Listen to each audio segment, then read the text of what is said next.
They say podcasts are going to replace books. I don't know about that, but I do think TRS clips will assist your learning process. I remember when I was at my peak of training, I feel I'm a lot more into yoga right now, but I had this whole powerlifting phase. Then I entered like a bit of a let's focus on hypertrophy kind of phase. I'd often see that even peer-reviewed studies get updated really, really often. Like every 2 years, they figure that this is the new rep range that's ideal for building muscle. No, this is the new rep range. And it keeps kind of changing a little bit. Like I remember back in the day, we've always told to stick between 8 and 16 reps. And there are studies now that, I'm sure you know Andrew Huberman. Yeah. So incredible podcast. And it's a big podcast recommendation for anyone who's into biology generally. I was listening to a muscle-centric podcast of Andrew Huberman. Now there's a study that says that you can even go up to like 30 reps and you'll still gain hypertrophy. Yeah, I think Brad Schofield put out that paper, yes. Right. And that's what I've been doing for many, many years. I want to ask you that because you spoke about how your exercise program, even for different clients, is sort of the same. So, if you're comfortable with it, I'd love to know kind of what rep ranges you follow for your clients. And if you could give like a general kind of breakdown of your bodybuilding plan. There's a lot of people who are going to copy it, but I feel you can never actually copy the trainer because the trainer brings his or her own energy to the mix. But Kris Gethin, let us know. Okay. Yeah, the rep range that I generally work in with my clients are between 10 and 50 repetitions. 50. Wow. Yeah. So I started a training principle many years ago called DTP. And I started that out of accident because I'd had so many injuries, mostly from racing motocross years ago. And I was dealing with so much inflammation that I thought, well, look, I can't stop training. I don't want to stop training because it's mentally therapeutic for me. What if I just start going higher reps and lighter weight? So I would... Brother, what is DTP? Like, what is it? It stands for Dramatic Transformation Principle. Gotcha. And there was no name to it back then. I just started doing it, but then more and more people wanted to follow it. So then I named it. And so I would train to absolute failure, meaning that I couldn't do one more rep, even if my life depended on it, around 50 repetitions. And then as that joint or tendon felt a little bit better, the next week I'd increase the weight and go for 40 repetitions. And then the next week it'd be 50, 40, 30. Then a week after that, if I felt good, 50, 40, 30, 20, and so on and so forth. And then once I got down to my heaviest weight, I'd reverse. So I'd do 10 reps and then 20 and then 30 and then 40 and 50, but resting for several minutes between these sets, and just several minutes. Maybe 2 to 3 minutes, usually on the lower rep range, I would rest for about 3 minutes. On the higher rep range, I'd rest for about a minute. Gotcha. I could talk about that, but we would have to get a little bit of scientific. No, you go for it. Okay, all right. So with the high rep range, you're relying on glycolytic energy, carbohydrates, glycogen.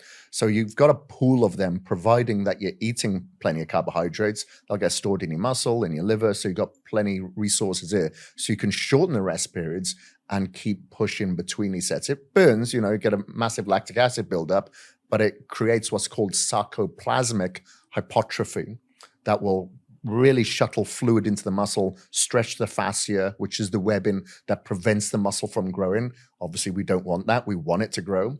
And then as you go to the lower rep range, now we're relying on ATP, adenosine triphosphate. Okay, now that can only replenish itself over time. So that's why you'd rest for about several minutes. That's why you'll get a lot of bodybuilders using creatine, because that provides energy to the ATP resources. Okay, so we lengthen that rest period usually at that time. So with my clients, I'll put them through DTP, not all the time. We did DTP today with Hrithik, and that will generally look like this. So for shoulder press, we did the Arnold press to begin with. We did 30 reps, then 25 reps, then 20, then 15, then 10. Then I went to the conventional shoulder press, and then we went 10, 15, 20, 25, and 30. Okay. So, we're targeting both our fast twitch muscle fibers and slow twitch muscle fibers. So as you said, the Brad Schofield's research is now showing that you can build muscle with higher reps, but we know that you can build it with lower reps. So why leave any stone unturned? Yeah. Why not do them all? correct me if I'm wrong. What's the other kind of hypertrophy other than sarcoplasmic? There's one more. Or myofibrillar. Myofibrillar. So that's through targeting your fast twitch muscle fibers. Gotcha. So what you're basically saying is, okay, hold on. We got to dial back a little bit to break down the science here, because this was very helpful for me when I used to train. So correct me wherever I'm wrong.